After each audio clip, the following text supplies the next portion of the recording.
1,154 humans on the moon by 2050 is ambitious, but it is also absolutely necessary. Here's why.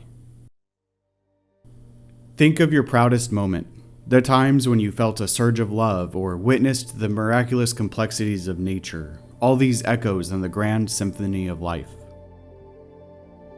Nuclear war is particularly terrifying because it would mean your entire life, all those echoes, were pointless. And not just your life, but all human lives, including those who came before. Everything literally everyone did, all the effort, struggle, and sacrifice to get to this point, all of history, every time a mother worried, every time a father was proud, every achievement, every failure, all would be rendered meaningless if the earth is wasted in Armageddon. In this final act, the ultimate question would be answered. What's the point? Conclusively, it would appear, there was none. Thus, nuclear annihilation is the ultimate form of nihilism, proving every suicidal thought correct. Every triumph over pain and suffering was meaningless. It was going to end painfully anyway. It gets worse. There are more dangers lurking in the dark. Nuclear war is just one potential future fail state.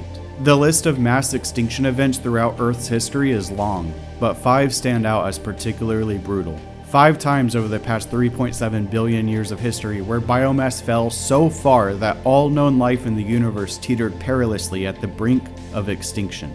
To give you a sense, the Permian Triassic, also known as the Great Dying, was Earth's largest extinction event and saw the obliteration of 57% of biological families, 83% of genera, 81% of marine species, and 70% of terrestrial vertebrate species. It was caused by a relentless period of massive volcano eruptions, global warming, and asteroid impacts. It took 30 million years for the terrestrial vertebrate fauna to fully recover. This is but one of 4 events, the biggest of many others, that serve as stark reminders of the thin line that separates Earth's vibrancy from void, existence from extinction, and consciousness from cosmic oblivion. Nuclear war might happen. There's potential. But it has never happened before. And, fortunately, it is entirely within our control. With nuclear war, we would be the authors of our own destruction. Not so with these others. These, unfortunately, have happened before, entirely out of our control. Events like these will happen again. It's only a matter of time. Impacts by comets and asteroids are obvious. Less so is the likely possibility of a near-Earth supernova, a massive stellar explosion obliterating everything within a 1,000 light-year radius. At present, there are 6 near-Earth supernova candidates within this distance. If that doesn't get us, then in about 250 million years, all continents will converge to form Earth's next supercontinent, Pangaea Ultima, in which only about 8% of Earth's land will be habitable for complex life. The majority of this supercontinent will be desert. This will arise as a result of 2 processes. First, more and more CO2 will be released over time as a natural consequence of plate tectonics. By 250 million years, the CO2 in the atmosphere will increase to over 5 times today's average due to changes in volcanic rifting and outgassing. This will increase the temperature of the planet. Second, over time, the luminosity of the sun will also steadily increase, resulting in a rise in the solar radiation reaching Earth. In 250 million years, emissions from the sun will have increased by 2.5%. This may not sound like much, but combined with the increase in CO2 levels, it's enough to dramatically shift the conditions on the Earth's surface, altering the global climate and resulting in unbearable conditions for complex life. By this point, the Earth's mean temperature is expected to be approximately 46.5 degrees Celsius, or 116 degrees Fahrenheit. In comparison, the mean temperature on Earth today is only 15 degrees Celsius, or 59 degrees Fahrenheit. At these temperatures, most complex modern life would have a lot of trouble surviving as the vast majority of proteins would denature. Temperatures would be more habitable around the poles and in the ocean, thus leaving only about 8% of Earth's landmass habitable to complex life. In about 1 billion years, the solar luminosity will be 10% higher, causing the atmosphere to become a moist greenhouse, boiling off the oceans. So, best case scenario, life on Earth has about 1 billion years left. Life has been on Earth for 3.7 billion years, so it's got about 20% of that time left before it's game over, lights out. To put this into perspective, let's personify all known life into a single person, a US male. The average life expectancy for a US male is 73.5 years. If all known life in the universe was a US male, then it's about 59 years old. And I'm a doctor telling you that if you don't change your diet by developing the moon, then best case scenario, if everything goes perfectly, you will live for a maximum of 14.5 more years. Better start working on that will. We are not a young planet, and intelligent life only evolved once. Now, it took 3.7 billion years to do so. But life doesn't develop the moon, not even complex life. Humans are the only animals that can actually leave Earth. But we don't do it by ourselves. We built a civilization that makes rockets and spacesuits, and this took time. It took 2 million years of hominin evolution for modern Homo sapiens to emerge, 150,000 years for the Neolithic revolution to occur, giving rise to civilization, and 12,000 years of growth and innovation for spaceflight to occur. Only in the past 62 years have we been able to leave Earth. How long can this last? When people think about the modern world ending, they often think something along the lines of, well, it grew once, it can grow again. It's unlikely all humans will go extinct in the case of a cataclysm, and while it took 160,000 years for them to unlock spaceflight, this is actually only 0.064% of our 250 million year deadline. So we actually have lots of time to reinvent civilization over and over again. That's many chances to develop the moon. Maybe it won't be humans, but some form of intelligent life that comes after. We'll figure it out eventually. I wouldn't be so sure. It's my contention that even a basic civilization, and especially one that becomes capable of reaching orbit, is not guaranteed to emerge just because you have some intelligent life crawling around. Neanderthals and Denisovans were basically as intelligent as modern humans, and they went extinct after 350 and 400,000 years respectively, without ever building a city. Modern humans have only been around half as long, and 93.75% of that time was spent doing nothing particularly special. Even if civilization does rise again, it isn't guaranteed to become spacefaring. When civilization finally did emerge, it spent the first 12,000 years just rising and falling, with a high water mark generally measured by a pyramid. As far as we know, there is only one planet capable of harboring life, and life only evolved one time. It took billions of years for complex, intelligent life to emerge, and out of all complex, intelligent life, only one species ever built a civilization. And out of all civilization's long history of rising and falling, only once did it rise higher than a pyramid, high enough to reach the moon. How long will this weird high water mark last? How high can this Tower of Babel climb? We truly are at a unique moment. It's not guaranteed to last. The window of opportunity is closing, and it may never open again.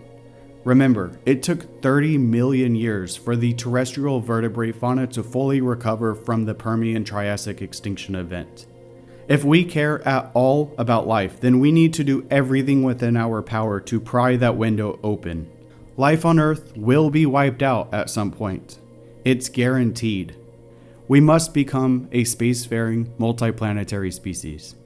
This is how we avoid nihilistic annihilation. This is how we author a good evolutionary destiny.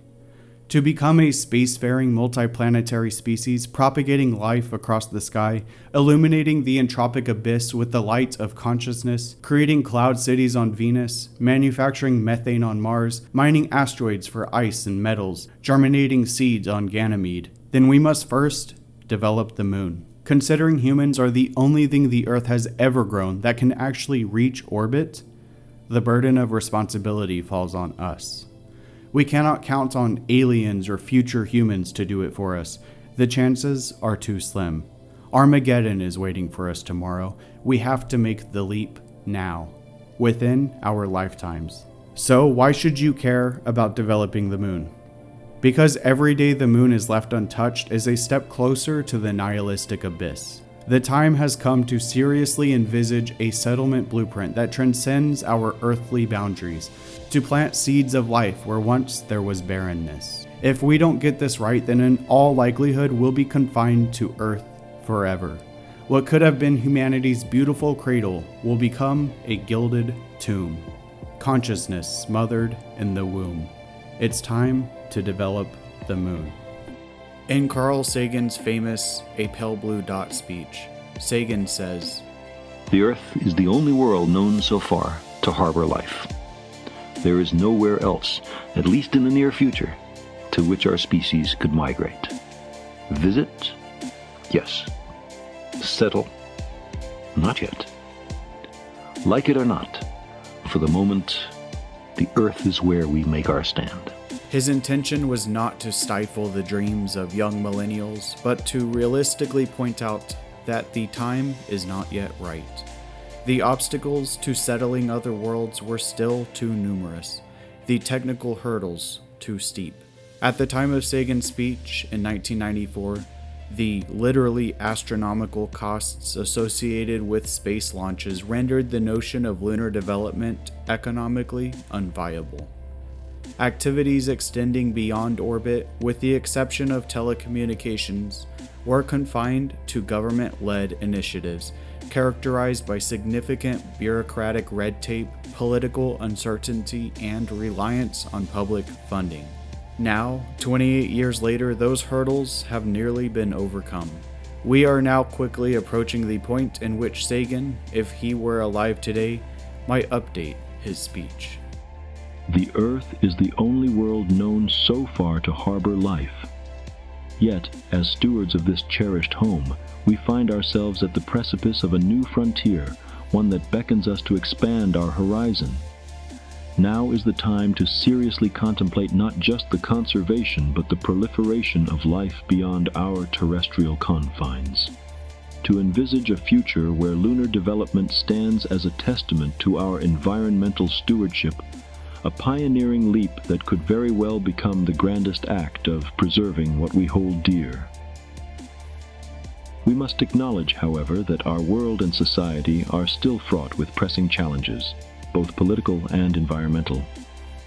But we cannot let these tribulations tether us endlessly to our terrestrial cradle, nor bury our aspirations within an earthly tomb.